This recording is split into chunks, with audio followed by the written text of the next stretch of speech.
ദൈവത്തിന്റെ അതിപരിശുദ്ധമായ നാം വാഴ്ത്തപ്പെടുമാറാകട്ടെ. ഇന്ന് പകൽക്കാലം നമ്മുടെ ഇടയിൽ വർദ്ധിച്ചു വരുന്നതായ മയക്കുമരുന്ന് ഉപയോഗത്തെ കുറിച്ചാണ് സംസാരിക്കുവാനായിട്ട് ആഗ്രഹിക്കുന്നത്. മയക്കുമരുന്ന് ഉപയോഗം വളരെ വേഗത്തിൽ ഇന്ന് ലോകമെമ്പാടും വർദ്ധിച്ചുകൊണ്ടിരിക്കുകയാണ്. വേദപുസ്തകത്തിന്റെ അടിസ്ഥാനത്തിൽ എല്ലാ ക്രിസ്ത്യാനികളോടും എനിക്ക് പറയുവാനായിട്ടുള്ളത്, മയക്കുമരുന്ന് ഉപയോഗത്തിനെതിരായിട്ട് നമ്മൾ ഈ ദിവസങ്ങളിൽ ജാഗരൂകരായിരിക്കുകയും അതിനെതിരായിട്ട് പ്രവർത്തിക്കുകയും വേണം. ബൈബിൾ നമ്മൾ പഠിക്കുമ്പോൾ എല്ലാ മയക്കുമരുന്നുകളും മനുഷ്യ മനസ്സിനെ നിഷ്പ്രഭമാക്കുന്നതായ എല്ലാ ലഹരി വസ്തുക്കളും നമ്മൾ തിരസ്കരിക്കേണ്ടത് അത്യന്താപേക്ഷിതമായ ഒരു വസ്തുതയാണ്. മയക്കുമരുന്ന് ഉപയോഗം അല്ലെങ്കിൽ മദ്യപാനം, പുകവലി, ഇങ്ങനെയുള്ളതായ സകലവിധമായ കാര്യങ്ങൾ വേദപുസ്തക അടിസ്ഥാനത്തിൽ പാപമാണ് എന്ന് നമുക്ക് മനസ്സിലാക്കുവാനായിട്ട് സാധിക്കുന്നു. ഈ മയക്കുമരുന്ന് ഉപയോഗത്തിന്റെ വർധനവ് നമ്മൾ വളരെ സീരിയസ് ആയിട്ട് കണ്ട് അതിനെതിരായിട്ട് എല്ലാ സഭയും സഭാ നേതാക്കന്മാരും പ്രവർത്തിക്കുവാനായിട്ട് ഇടയായി തീരുമാറാകണം. നമ്മൾ ഇന്ന് കേരളത്തിലായിക്കൊള്ളട്ടെ ലോകമെമ്പാടും നമ്മൾ പരിശോധിക്കുമ്പോൾ വിവിധ തരത്തിലുള്ളതായ ലഹരി വസ്തുക്കൾ ഇന്ന് മാർക്കറ്റിൽ ലഭ്യമാണ്. ഞാൻ അതിന്റെ പേരുകളൊന്നും പറയുവാനായിട്ട് ആഗ്രഹിക്കുന്നില്ല, നിങ്ങൾക്ക് എല്ലാവർക്കും അറിവുള്ളതാണ്. പല ലഹരി വസ്തുക്കളും പല പേരുകളിലും പല കോഡ് പേരുകളിലുമാണ് സ്കൂളുകളില്, കോളേജുകളില്, ഇങ്ങനെ പലയിടങ്ങളിലും ലഭ്യമാകുന്നത്. അപ്പോൾ ഇതിനെ കുറിച്ച് നിങ്ങൾ കൂടുതലായിട്ട് പഠിക്കുകയും പ്രത്യേകിച്ച് നമ്മുടെ കുട്ടികളൊക്കെ കടന്നു പോകുന്ന ഇടങ്ങളിൽ ഏതെങ്ങനെയാണ്, എവിടെ നിന്നാണ് ലഭ്യമാകുന്നത് എന്നതിനെ കുറിച്ചുള്ള ഒരു പഠനം നിങ്ങൾ നടത്തുകയും ആ വിഷയങ്ങളിൽ അറിവ് നേടുക എന്നുള്ളതാണ് ഏറ്റവും പ്രധാനപ്പെട്ടതായ ഒരു വസ്തു എന്ന് പറയുന്നത്. ഇതെങ്ങനെ വിൽക്കുന്നു, ആര് വാങ്ങുന്നു, ആരാണ് ഇതിന്റെ പിന്നിലെന്ന് നിങ്ങൾക്ക് മനസ്സിലാക്കുവാൻ സാധിക്കുന്നില്ലെന്നുണ്ടെങ്കിൽ നമ്മൾ ഈ മയക്കുമരുന്ന് വിൽക്കുന്നവരുടെ കരാളഹസ്തത്തിന് അടിമയായി തീരുവാനായിട്ട് ഇടയായി തീരും. ഇതാരാണ് ഇത് വിൽക്കുന്നത്? മയക്കുമരുന്ന് വിൽക്കുന്നതിന്റെ പ്രധാനപ്പെട്ട കണ്ണികൾ എന്ന് പറയുന്നത് മാഫിയകള്. അവരാണ് ഇതിന്റെ പിന്നിൽ പ്രവർത്തിക്കുന്നത്.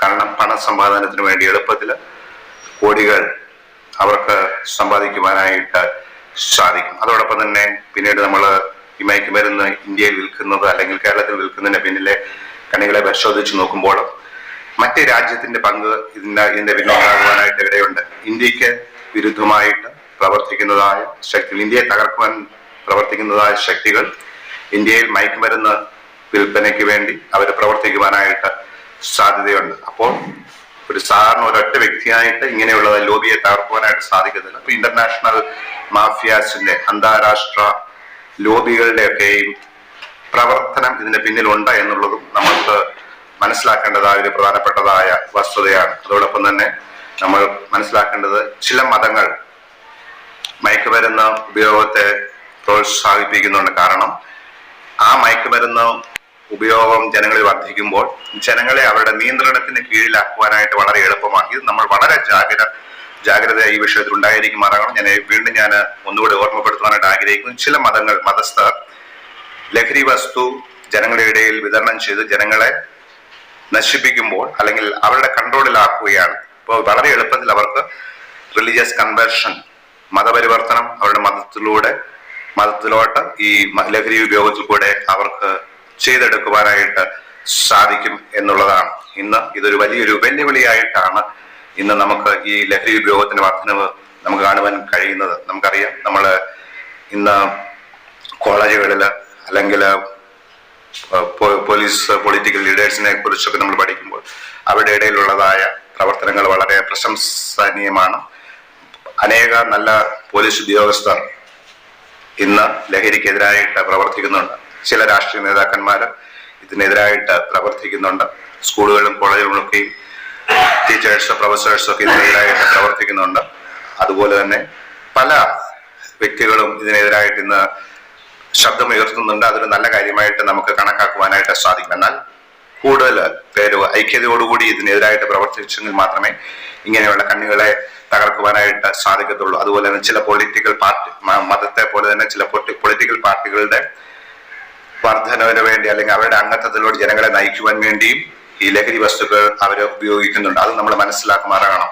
ചില പാർട്ടികള്, ചില മതങ്ങളും ലോബികൾ അങ്ങനെ പലരും ഇതിന്റെ പിന്നിൽ പ്രവർത്തിക്കുന്നു. ഇതിന്റെ പിന്നിൽ പ്രവർത്തിക്കുന്ന ശക്തികളെ നമ്മൾ മനസ്സിലാക്കി അതിനെ തകർക്കുക, അവരെ ഒറ്റപ്പെടുത്തുക എന്നുള്ളതാണ് നമുക്ക് അത്യന്താപേക്ഷിതമായ ഒരു കാര്യമെന്ന് പറയുന്നത്. പിന്നീട് നമ്മൾ പിന്നെ നമ്മൾ പഠിക്കുമ്പോൾ ഈ ലഹരി ഉപയോഗത്തെ കുറിച്ച് പഠിക്കുമ്പോൾ ചില മതങ്ങൾ ലഹരി ഉപയോഗത്തെ പാപമായിട്ട് കണക്കാക്കുന്നില്ല, അല്ലെങ്കിൽ ഡബിൾ റോള് ചില മതത്തിൽ നമുക്ക് കാണുവാനായിട്ട് സാധിക്കുന്നുണ്ട്. അപ്പോൾ പ്രത്യേകിച്ച് നമുക്കറിയാം, ചില ഈ അഘോരി സന്യാസികൾ ഹിന്ദു മതത്തിൽ നമ്മൾ പരിശോധിക്കുമ്പോൾ അവർ ലഹരി വസ്തുക്കൾ അവർ ഉപയോഗിക്കുന്നുണ്ട്. അപ്പോൾ അവർ കഞ്ചാവ്, അങ്ങനെ പല ഡ്രഗ്സുകൾ അവർ കയ്യിൽ കൊണ്ടു കൊടുക്കുന്നുണ്ട്. അപ്പോൾ രാഷ്ട്രം അതിന് ഇരട്ടത്താപ്പ് നയമാണ് രാഷ്ട്രം ചെയ്യുന്നത്. സന്യാസിമാര് ലഹരി വസ്തുക്കൾ ഉപയോഗിച്ചു കഴിഞ്ഞാൽ അവർക്കെതിരെ ആക്ഷനില്ല. അല്ലെങ്കിൽ ക്രിസ്ത്യൻ നേതാക്കന്മാരായിക്കൊള്ളട്ടെ, മുസ്ലിം നേതാക്കന്മാരായിക്കൊള്ളട്ടെ, ലഹരി വസ്തുക്കൾ ഉപയോഗിച്ചാൽ അവർക്കെതിരെ ആക്ഷനില്ല. സാധാരണപ്പെട്ടവരെ മാത്രം അവർ ടാർഗറ്റ് ചെയ്യുന്നു. അങ്ങനെയുള്ള നിയമങ്ങൾ നമ്മൾ എടുത്തു കളയേണ്ടതാണ്. അത് ക്രിസ്ത്യൻ പ്രീസ്റ്റ് ആയിക്കൊള്ളട്ടെ, പാസ്റ്റേഴ്സ് ആയിക്കൊള്ളട്ടെ, മുസ്ലിം മൗലവി ആയിക്കൊള്ളട്ടെ, സിഖ് നേതാക്കന്മാരായിക്കൊള്ളട്ടെ, ഹിന്ദു അഘോരി സന്യാസി ആയിക്കൊള്ളട്ടെ, ആരായിരുന്നാലും മയക്കുമരുന്ന് ഉപയോഗിച്ചു കഴിഞ്ഞാൽ അവർക്കെതിരായിട്ട് നിയമ നടപടി ശക്തമായിട്ട് എടുക്കേണ്ടത് ആവശ്യമായ ഒരു സംഗതി. മതത്തിന്റെ ആരും ഒരിക്കലും ഇത് ലഹരി ഉപയോഗിക്കുവാനോ വിൽക്കുവാനോ വാങ്ങുവാനോ പാടുള്ളതല്ല. അതോടൊപ്പം തന്നെ അടുത്തതായിട്ട് ഇതിനെക്കുറിച്ച് എങ്ങനെയാണ് പലപ്പോഴും ഇവര് മയക്കുമരുന്ന് ഉപയോഗിക്കുന്നത്, മറ്റുള്ളവരെ അടിമകളാക്കുന്നത്.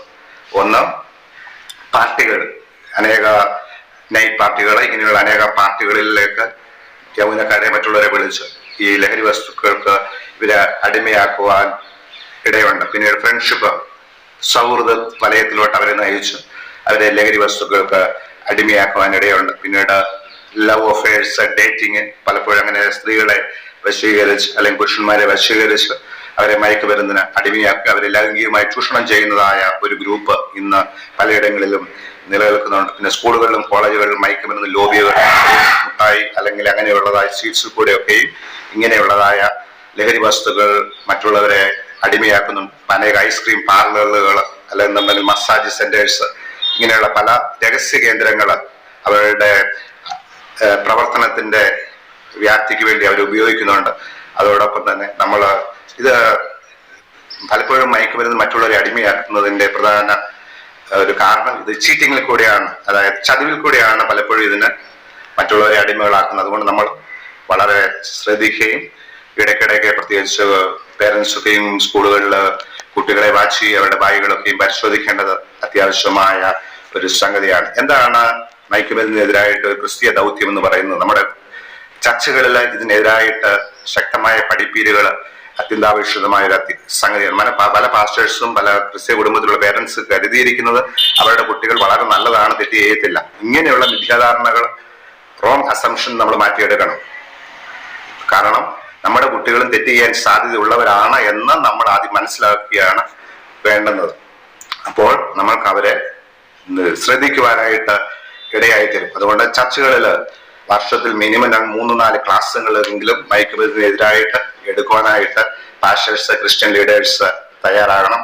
അതോടൊപ്പം തന്നെ നമ്മൾ സമൂഹത്തില് മയക്കുമരുന്നിനെതിരായിട്ട് പ്രവർത്തിക്കുന്ന സാമൂഹിക സംഘടനകളോട് ഒത്തുചേർന്ന് നിന്നുകൊണ്ട് സഭകൾ പ്രവർത്തിക്കേണ്ടത് ആവശ്യമായ സംഗതിയാണ്. സഭ എന്ന് പറയുന്നത് സമൂഹത്തിന്റെ പരിവർത്തനത്തിന് വേണ്ടി നിലനിൽക്കുവാനായിട്ട് ഇടയായിത്തീരണം. നീതിയുടെ ശബ്ദമാണ് സഭയിൽ, സമൂഹത്തിൽ മുഴങ്ങേണ്ടത്. അതോടൊപ്പം തന്നെ ഡ്രഗ്സ് റീഅഡിക്റ്റിംഗ് സെന്റേഴ്സുകൾ സഭയായിട്ട് അല്ലെങ്കിൽ അങ്ങനെ ഉള്ള സെന്റേഴ്സിനെ സാമ്പത്തികമായിട്ടും അല്ലെങ്കിൽ മറ്റു വിധത്തിൽ സഭ സപ്പോർട്ട് ചെയ്യുവാനായിട്ട് ഇടയായിത്തീരണം. അതോടൊപ്പം തന്നെ സഭകളിൽ മയക്കുമരുന്ന് അടിമകൾ ആയിരിക്കുന്നവരെ വിടുവിക്കുന്നതിന് വേണ്ടിയുള്ള അല്ലെങ്കിൽ അങ്ങനെ മയക്കുമരുന്ന് അടിമകളായി പ്രവർത്തിക്കുന്നവരുടെ ഇടയിൽ പ്രവർത്തിക്കുവാൻ തക്കവണ്ണം താല്പര്യമുള്ളവരെ പ്രത്യേക ട്രെയിനിങ് സെന്ററുകളിലേക്ക് വിട്ട് അവർക്ക് ട്രെയിനിങ് കൊടുത്ത് സഭ അവരെ ഫീൽഡുകളിലേക്ക് അയക്കുവാനായിട്ട് ഇടയായി തീരുമാറാകണം.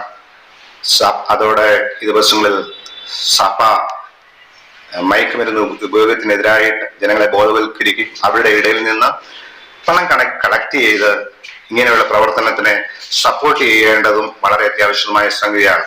അവസാനമായിട്ട് ഇതിന് പ്രധാനപ്പെട്ടതായ ഉദ്ദേശം എന്ന് പറയുന്നത്, നമ്മൾ ആത്മീയമായിട്ട് നമ്മൾ എല്ലാ കാര്യത്തിനും ചെയ്യുന്നത് പോലെ തന്നെ പ്രാർത്ഥിക്കുക. പ്രാർത്ഥന വളരെ ആവശ്യമാണ്. ഈ അന്ത്യകാലത്ത് മയക്കുമരുന്ന് ഉപയോഗം വർദ്ധിച്ചുകൊണ്ടിരിക്കുന്ന സമയത്ത് സഭയായിട്ട് ആ വിഷയത്തെ ഓർത്ത് പ്രാർത്ഥിക്കുവാനായിട്ട് ഇടയായി തീരണം. അന്ത്യകാലത്ത് നമ്മൾക്ക് അറിയാം, വേദപുസ്തകത്തിന്റെ അടിസ്ഥാനത്തിൽ കർത്താവിന്റെ രണ്ടാമത്തെ വരവ് ഏറ്റവും അടുത്തിരിക്കുന്ന സമയത്ത് പിശാച് തന്റെ മുഴുവൻ ബുദ്ധിയും ശക്തിയും കഴിവും എല്ലാം ജനങ്ങളെ നിത്യനരകത്തിലോട്ട് കൊണ്ടെത്തിക്കുവാനായിട്ട് ശ്രമിച്ചുകൊണ്ടിരിക്കുകയാണ്. ലഹരി ഉപയോഗിക്കുന്നത് അങ്ങനെയുള്ളതായ ഒരു പിശാചിന്റെ തന്ത്രമാണ്. അപ്പോൾ ജനങ്ങളെ ലഹരി ഉപയോഗിപ്പിക്കുവാനായിട്ട് പിശാച് ശ്രമിക്കും. അതിനെതിരായിട്ട് നമ്മൾ പ്രവർത്തിക്കണം. വളരെ ശക്തമായിട്ട് ദേശത്തോട് സമൂഹത്തോട് വിളിച്ചു പറയുവാനായിട്ട് ഇടയായി തരണം. ലഹരി ഉപയോഗിക്കുന്നവർ നിത്യനാശത്തിലോട്ട് നിത്യനരകത്തിലോട്ട് അവര് കടന്നു പോകുവാനായിട്ട് ഇടയായി തരും. അതുകൊണ്ട് ഈ ദിവസങ്ങളിൽ ക്രിസ്തീയ ദൗത്യം മയക്കുമരുന്നിനെതിരായിട്ടുള്ളത് നമ്മൾ മനസ്സിലാക്കുകയും അതിനെതിരായിട്ട് പ്രവർത്തിക്കുകയും ഒരുമിച്ച് നമ്മൾ മുന്നോട്ട് പോകുവാനായിട്ട് ഇടയായി തരണം. നമ്മൾ ഇന്ന് നിശബ്ദമായിരുന്നു കഴിഞ്ഞാൽ നമ്മുടെ തലമുറകള്, നമ്മുടെ ദേശം, സഭകള് നശിക്കുവാനായിട്ട് ഇടയായി തരണം. അതോടൊപ്പം തന്നെ മയക്കുമരുന്ന് ഉപയോഗിക്കുന്നവരുടെ അല്ലെങ്കിൽ മദ്യപിക്കുന്നവരുടെ അല്ലെങ്കിൽ അങ്ങനെയുള്ളവരുടേതായ പണങ്ങൾ നമ്മുടെ സഭകളിൽ നമ്മൾ സ്വീകരിക്കാൻ ഇടയായി തീരരുത്. അതൊരു വലിയൊരു പ്രശ്നമാണ്. മദ്യപിക്കുന്നവരുടെയും മയക്കുമരുന്ന് ഉപയോഗിക്കുന്നവരുടെയും പണം സഭയിൽ ഓഫറിംഗ് ആയിട്ട് സ്വീകരിച്ചു കഴിഞ്ഞാൽ അവർ സഭയെ കൺട്രോൾ ചെയ്യുവാനായിട്ട് ഇടയായി തീരും. അങ്ങനെയുള്ളവരെ നിങ്ങൾ നിരുത്സാഹപ്പെടുത്തുകയും അവരെ അതിൽ നിന്ന് തടയുകയും ചെയ്യണം. ശക്തമായ തീരുമാനം എടുക്കുവാൻ വേണ്ടി ക്രിസ്തീയ സഭകൾ ഈ ദിവസങ്ങളിൽ ഉണർന്ന് പ്രവർത്തിക്കട്ടെ. ദൈവം നിങ്ങളെ അനുഗ്രഹിക്കും.